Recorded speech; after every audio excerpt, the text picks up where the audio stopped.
Assalamualaikum, halo adik-adik, ini adalah soal dan jawaban TVRI hari Selasa tanggal 25 Agustus 2020 SD kelas 4-6. Belajar membahas materi sumber listrik. Soal pertama, jelaskan bagaimana baterai bisa menghasilkan listrik. Soal kedua, mengapa semua logam termasuk konduktor? Coba jelaskan dan tuliskan 5 contoh benda yang termasuk konduktor. Soal ketiga, apa pendapatmu mengenai penggunaan rangkaian paralel untuk rangkaian listrik di rumah? Jawaban pertama, baterai adalah perangkat yang terdiri dari satu atau lebih sel elektrokimia dengan koneksi eksternal yang disediakan untuk memberi daya pada perangkat listrik, seperti senter, ponsel, dan mobil listrik. Baterai dapat menghasilkan arus listrik hanya bila kutub plus atau katoda dan kutub minus atau anoda dihubungkan dengan penghantar arus listrik seperti kabel, bola lampu, atau bahkan motor listrik mobil-mobilan. Kutub yang bertanda positif menandakan bahwa memiliki energi potensial yang lebih tinggi daripada kutub bertanda negatif. Kutub bertanda negatif adalah sumber elektron yang ketika disambungkan dengan rangkaian eksternal akan mengalir dan memberikan energi ke peralatan eksternal. Ketika baterai dihubungkan dengan rangkaian eksternal, elektrolit dapat berpindah sebagai ion di dalamnya, sehingga terdapat reaksi kimia pada kedua kutubnya. Perpindahan ion dalam baterai akan menghasilkan arus listrik keluar dari baterai sehingga menghasilkan kerja.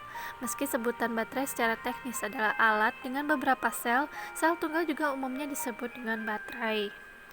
Soal kedua, konduktor adalah zat yang bisa menghantarkan panas atau arus listrik. Konduktor mampu menghantarkan listrik dengan baik karena mempunyai hambatan jenis sangat kecil. Begitu pula logam dapat menghantarkan listrik dengan baik. Untuk elektron-elektron valensi logam tidak terikat erat karena energi ionisasinya rendah sehingga relatif bebas bergerak. Hal ini dapat dimengerti mengapa logam bersifat sebagai penghantar panas dan listrik yang baik dan juga mengkilat. Contoh benda yang termasuk konduktor adalah tembaga, aluminium, besi, kawat, emas, perak, dan air. Timah, baja, karbon, setrika, panci, solder, nikel, dan krom. Untuk jawaban ketiga, rangkaian listrik di rumah-rumah sebagian besar menggunakan rangkaian paralel agar lampu dan perangkat listrik di rumah dapat bergantian dinyalakan dan dimatikan tanpa mempengaruhi perangkat listrik lain.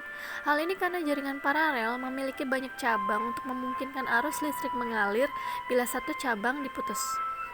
Pembahasan rangkaian paralel adalah rangkaian yang memiliki lebih dari satu jalur tempat arus listrik mengalir dari sumber arus listrik sehingga masih dapat berfungsi jika satu jalur terputus atau dimatikan. Sifat ini berguna untuk rangkaian yang perlu dinyalakan bergantian bagiannya. Misalnya adalah rangkaian lampu di rumah yang dapat dinyalakan satu atau beberapa lampu saja tanpa mempengaruhi lampu lainnya. Bila satu lampu ruang dimatikan, maka arus satu cabang rangkaian paralel terputus, namun cabang rangkaian lain masih bisa mengalirkan listrik sehingga lampu atau perangkat listrik lain dapat digunakan. Kunci jawaban ini hanya sekedar pegangan untuk orang tua mengkoreksi jawaban anak ya. Semoga bermanfaat. Wassalamualaikum, bye-bye.